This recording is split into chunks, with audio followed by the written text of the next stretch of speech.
प्रतिदिन दैनिक अखबार संपादकीय ऑडियो में आपका स्वागत है। अब हेडलाइन सुनिए। ट्रंप की बातों से दुनिया में क्या संदेश जाएगा। दैनिक भास्कर, गिग वर्कर्स को भी न्यूनतम वेतन का कानूनी हक मिले। वर्कफोर्स विभाग गुप्ता, अवैध पलायन पर नजर रखे सरकार। बिजनेस स्टैंडर्ड, मानसिक समस्याओं से जूझते बच्चे। जनसत्ता, मानवीय मूल्यों से परे अमेरिका। राष्ट्रीय सहारा, दुर्व्यवहार पर आपत्ति हिंदुस्तान। अब संपादकीय विस्तार से। ट्रंप की बातों से दुनिया में क्या संदेश जाएगा। Dainik Bhaskar, Greenland Canada Suez नहर के बाद अब ट्रंप का नया दावा गाजा पर है। इन सभी दावों के पीछे कोई वैध तर्क नहीं है। इस तरह के दावों की बुनियाद तैयार करने से पहले पुख्ता चर्चा और वह भी वैश्विक समाज और संस्थाओं की अनुमति सहयोग के साथ होनी चाहिए। स्वयं अमेरिका समाज संसद या उनकी अपनी पार्टी इस राय के साथ शायद ही खड़ी हो। अगर संप्रभु कनाडा और डेनमार्क, जिसका ग्रीनलैंड हिस्सा है, या वहां की जनता भी ऐसा नहीं चाहती तो ट्रंप के दावे को रिविएरा समुद्र तट के पास पिकनिक स्थल बनाने का विचार क्या धरातल पर संभव हो सकता है। अगर सबसे पुराने उदार प्रजातंत्रों में से एक अमेरिका की विस्तारवादी नीति इस रास्ते पर चलने लगी तो दुनिया चीन को कैसे रोकेगी। कैसे प्रजातंत्र वाले चीन की तानाशाही व्यवस्था में उसके नेता जिनपिंग के Taiwan, Hong Kong, Vietnam, Japan, Malaysia, Philippines के हिस्से पर दावों को रोका जाएगा। ट्रंप ने जन्मना नागरिकता के कानून को भी पलट दिया बगैर ये सोचे कि उनके देश का संविधान व न्यायपालिका आज भी मजबूत है। ऐसी ऊटपटांग बातों और दावों से लगातार अमेरिकी गरिमा को गिरा रहे हैं। ट्रंप ना भूलें कि यूरोप, चीन, डेनमार्क, कनाडा ही नहीं, अरब दुनिया के कई देश भी अब लामबंद हो रहे हैं। गिग वर्कर्स को भी न्यूनतम वेतन का कानूनी हक मिले। वर्कफोर्स विभाग गुप्ता सुप्रीम कोर्ट के वकील। ओला, उबर, जोमेटो, अमेजन, स्विगी, बिग बास्केट जैसी एग्रीगेटर कंपनियों से जुड़े ड्राइवरों, डिलीवरी बॉय और अस्थायी कामगारों को गिग वर्कर कहा जाता है। इस साल के बजट में गिग वर्कर्स के लिए ई श्रम पोर्टल में रजिस्ट्रेशन आईडी कार्ड और आयुष्मान भारत के तहत स्वास्थ्य बीमा का प्रावधान किया गया है। उसके बाद दिल्ली चुनाव प्रचार के दौरान मोदी की गारंटी में यह भी कहा गया कि auto taxi, e rickshaw driver और गिग वर्कर्स को 10 लाख रुपए का जीवन बीमा और 5 लाख रुपए का दुर्घटना बीमा के लिए कल्याण बोर्ड बनाया जाएगा। इससे जुड़े 5 कानूनी पहलुओं को समझना जरूरी है। नंबर 1, ई श्रम पोर्टल 4 साल पहले शुरू हुई ई श्रम पोर्टल में यूएन नंबर को आधार से जोड़ने की योजना है। पिछले साल बजट भाषण में वित्त मंत्री ने कहा था कि ई श्रम पोर्टल को MNREGA, national career service, skill India, प्रधानमंत्री आवास योजना, श्रमयोगी मानधन जैसे दूसरे पोर्टल से जोड़कर वन स्टॉप सेंटर बनाया जाएगा। इससे गिग वर्कर्स को सभी राज्यों में सभी योजनाओं का लाभ मिल सकता है। ई श्रम पोर्टल में 30.48 करोड़ कामगारों का रजिस्ट्रेशन है, जिनमें लगभग 53% कृषि क्षेत्र में। देश के लगभग 1 करोड़ से ज्यादा गिग वर्कर्स के रजिस्ट्रेशन के लिए श्रम मंत्रालय ने टेक कंपनियों को पिछले साल 3 महीनों का समय दिया था। इसलिए बजट के वायदे नई बोतल में पुरानी शराब की तरह हैं। 2 नंबर, शोषण, डिजिटल टूल्स और नेविगेशन टेक्नोलॉजी के इस्तेमाल से लगातार मॉनिटरिंग के कारण गिग वर्कर्स का शोषण भी बढ़ा। कुछ महीने पहले अमेजन के वेयर हाउस कामगारों ने ब्लैक फ्राइडे हड़ताल करके मेक अमेजन पे के बैनर तले भुगतान और काम के अच्छे वातावरण की मांग की थी। एनएचआरसी सर्वे के अनुसार शोषण और अनियमित काम के चलते असंगठित क्षेत्र के 2/3 कामगार बीमारी और अपमान झेलने को मजबूर हैं। काम के अनियमित घंटों और शोषण की वजह से गिग वर्कर्स में महिलाओं की भागीदारी बहुत कम है। ड्राइवर और डिलीवरी बॉय का जमकर शोषण करने के बावजूद कंपनियां उन्हें न्यूनतम वेतन भी नहीं देना चाहती। नंबर 3, श्रम कानून।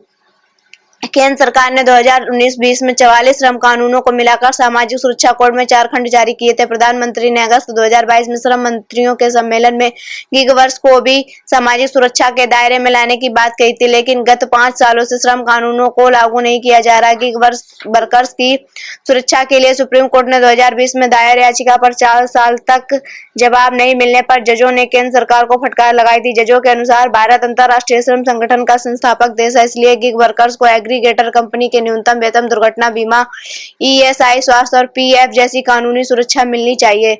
नंबर 4, दुनिया से सीखें। इंग्लैंड के रोजगार ट्रिब्यूनल ने 2016 में उबर के ड्राइवरों ने पूर्णकालिक कामगार का दर्जा दिया था। यूरोपियन यूनियन की कोर्ट ऑफ जस्टिस ने 2017 में कहा था कि उबर को एग्रीगेटर के बजाय ट्रांसपोर्ट सेवा के तौर पर कानून का पालन करना चाहिए। सिंगापुर में गिग वर्कर्स को रिटायरमेंट बेनिफिट और इंडोनेशिया में दुर्घटना, स्वास्थ्य और जीवन बीमा की सुविधा मिलती है। G20 के भारत मंडप भारत मंडप में आयोजित सम्मेलन में गिग वर्कर्स की सुरक्षा के लिए। नंबर 5 कानूनों राज्यों में कानून। राजस्थान में 102% के सेस की वसूली से कल्याण फंड बनाने और नियम का पालन नहीं करने पर कंपनियों पर भारी जुर्माने का कानून बना है। कर्नाटक के प्रस्तावित कानून में न्यूनतम वेतन 12 घंटे की शिफ्ट और छंटनी के लिए 14 दिन का नोटिस जरूरी है। तेलंगाना में भी ऐसी पहल हो रही है, लेकिन इंटरमीडियरी के कानूनी लोच और कमजोर माली हालत के चलते राज्यों में गिग वर्कर्स को ठोस राहत नहीं मिल पा रही। राज्यों के नए कानूनों को IAMAI और नेस्कॉम जैसे संगठन ईज ऑफ डूइंग बिजनेस के खिलाफ बता रहे हैं। एग्रीगेटर कंपनियां पूरे देश में निर्बाध व्यापार कर रही हैं। गिग वर्कर्स की सुरक्षा सुनिश्चित करने के लिए अखिल भारतीय स्तर पर श्रम कानूनों को सख्ती से लागू करने की जरूरत है। अवैध पलायन पर नजर रखे सरकार। Business standard. अमेरिका का एक सैन्य विमान जहां अवैध रूप से रहने वाले 100 से ज्यादा भारतीय नागरिकों को लेकर बुधवार को अमृतसर पहुंचा है। इससे अवैध अभ्याजन पर अमेरिका का रुख एकदम स्पष्ट हो गया। खबर है कि इनमें से कई लोगों के हाथों में हथकड़ी और पैरों में बेड़ी थी। अवैध रूप से रहने वाले भारतीयों को इस तरह बेचकर अमेरिका सरकार ने अपनी मंशा साफ कर दी है। राष्ट्रपति चुनाव के लिए अपने प्रचार अभियान के दौरान डोनाल्ड ट्रंप ने अवैध रूप से रहने वालों को वापस भेजने का वादा किया था। वह अब वादा पूरा कर रहे हैं। इस काम के लिए सेना के विमान का इस्तेमाल शायद यह दिखाने के लिए हुआ है कि वह कितने गंभीर हैं, और कड़ी में लोगों को देखकर अमेरिका में उनके समर्थक जरूर खुश हुए होंगे। विकासशील एवं पिछड़े देशों से लोग का अवैध तरीके से अमेरिका पहुंचना नई बात नहीं है, और अमेरिका ऐसे लोगों को उनके देश भेजता भी रहा है, मगर इसके लिए सैन्य विमान का इस्तेमाल एकदम नई बात है। आम वाणिज्यिक विमानों के मुकाबले सैन्य विमान उड़ाना खर्चीला होता है, और उनका इस्तेमाल कर अमेरिका दिखाना चाहता है अवैध आव्रजन रोकने के लिए वह कितना गंभीर है। इसके साथ ही अब अवैध पलायन पर भी पर्याप्त ध्यान दिए जाने की जरूरत है। भारत से बड़ी संख्या में लोग विदेश जा रहे हैं। भारत जैसे बड़े एवं विकासशील देश में कुछ नागरिक बेहतर जीवन जीने के लिए विकसित देश में बसना चाहते हो तो गलत नहीं है। बड़ी संख्या में भारतीय छात्र भी पढ़ने के लिए अमेरिका जैसे विकसित देश में जाते हैं और बाद में बेहतर अवसर मिलने पर वहीं रह जाते हैं। उदाहरण के लिए सिलिकॉन वैली में भारतीयों की भारी तादाद है जो अच्छी तरह रह रहे हैं, मगर अमेरिका इस समय भारत से गए जिन लोगों को वापस भेज रहा है वे इन लोगों की श्रेणियों में नहीं आते हैं। ये लोग तो अवैध तरीके से अमेरिका पहुंचने की ख्वाहिश में अपनी जान जोखिम में डालने से भी नहीं हिचकते। बताया जा रहा है कि कई लोग भारत के संपन्न राज्यों से हैं और अमेरिका पहुंचने के लिए उन्होंने बिचौलियों को मुंह मांगी रकम भी दी है। ऐसा जोखिम उठाने की इकलौती वजह देश में अवसरों की कमी हो सकती है। लिहाजा भारत को तेज आर्थिक विकास के लिए आर्थिक अवसर तैयार करने पर जोर देना चाहिए। सरकार को ऐसे लोगों एवं तंत्रों के खिलाफ भी कड़ी कार्रवाई करनी चाहिए जो भारतीय नागरिकों को दूसरे में अवैध तरीके से घुसने में मदद करते हैं। ऐसे लोग न केवल भारतीय नागरिकों की जान जोखिम में डालते हैं, बल्कि दूसरे देशों के साथ द्विपक्षीय संबंध भी खराब करते हैं। मानसिक समस्याओं से जूझते बच्चे। जनसत्ता चेतनादित्य आलोक। आजकल की भागदौड़ भरी दुनिया में मानसिक समस्याएं बड़ी तेजी से लोगों को अपना शिकार बनाती जा रही हैं। इसका प्रभाव इतना तीक्ष्ण होता है, ना तो इससे कोई देश बचा है और ना ही कोई राज्य कटु सत्य है कि इससे घातक प्रभाव को छूता। आज ना तो कोई गांव है, ना कोई शहर, ना ही कोई गली मोहल्ला है जिसका शिकार बच्चे, किशोर, बड़े बुजुर्ग, स्त्री और पुरुष सभी हो रहे हैं। लेकिन आंकड़ों की बात करें तो विशेष रूप से बच्चों और किशोरों में समस्या बहुत ज्यादा ही जटिल होती जा रही है। इसके कारण बच्चों की मासूमियत खत्म होती जा रही है, उनकी फूल से मुस्कुराहट कहीं खो रही है, वे बेहद गुस्सैल होते जा रहे हैं। ये बात बात पर क्रोध करने लगे हैं, यहाँ तक कि अपने माता पिता और अभिभावक पर भी हमला करने से भी नहीं चूकते।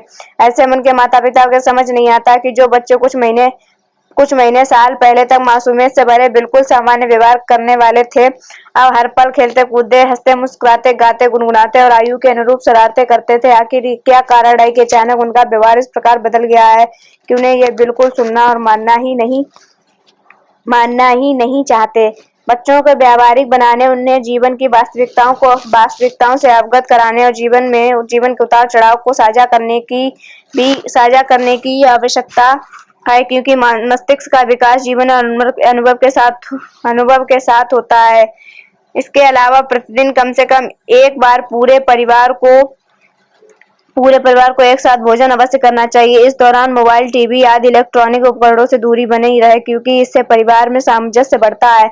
बच्चों से संबंधित शोध एवं अध्ययन करने वाला प्रसिद्ध शोध संस्थान मर्केट चिल्ड्रन रिसर्च इंस्टीट्यूट के तत्वाधान में किए गए इस अध्ययन में बताया गया है कि जिन मामलों में चिकित्सीय देखभाल से अधिक जरूरत बच्चों को इन मानसिक बीमारियों से बचाने को लेकर रणनीति बनाने की है, वहीं WHO एवं यूनिसेफ की mental health of children and young people नामक रपट में बच्चों के मानसिक स्वास्थ्य को बेहतर बनाने के लिए समुदाय आधारित मॉडल तैयार करने की बात कही गई है। मानवीय मूल्यों से परे अमेरिका, राष्ट्रीय सहारा नवल किशोर कुमार। विश्व के इतिहास से यदि प्रयास को हटा दिया, इसका मतलब वह है कि भारत, जो शायद ही इतिहास के पास कहने को सरकार व उसका भी निर्वासित नागरिकों कुछ भी रोष होगा। ये जितना भारत को अपराधी के रूप में देखता है, दूसरी तरफ उल्लेखनीय उड़ना ही अमेरिका के लिए भी।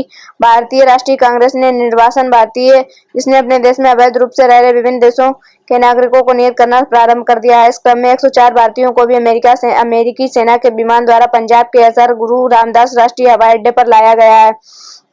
बताया जा रहा है कि अमेरिका में 18,000 से अधिक अवैध भारतीय निवासरत हैं।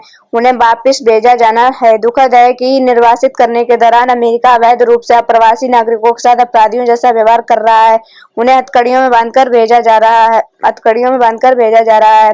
फिर अमेरिका को उदाहरण के रूप में ले लें तो वहां की उन्नति में भारतीय नागरिकों की भी भूमिका है। उदाहरण के लिए जिस सिलिकॉन वैली के ऊपर अमेरिकी प्रौद्योगिकी जगत नाज करता है, वह केवल अमेरिकी नागरिकों के कारण सिलिकॉन वैली नहीं बना है। बहरहाल यह बात सही है कि सभी देश अवैध रूप से प्रवासन के खिलाफ कार्रवाई करें, लेकिन यह मानवीय मूल्यों से परे रखकर नहीं किया जाना चाहिए। इस मामले में भारत को अपने स्वाभिमान की रक्षा करनी चाहिए तथा उसे अमेरिका पर दबाव बनाना चाहिए कि वह उसके नागरिकों के साथ सम्मान से पेश आए।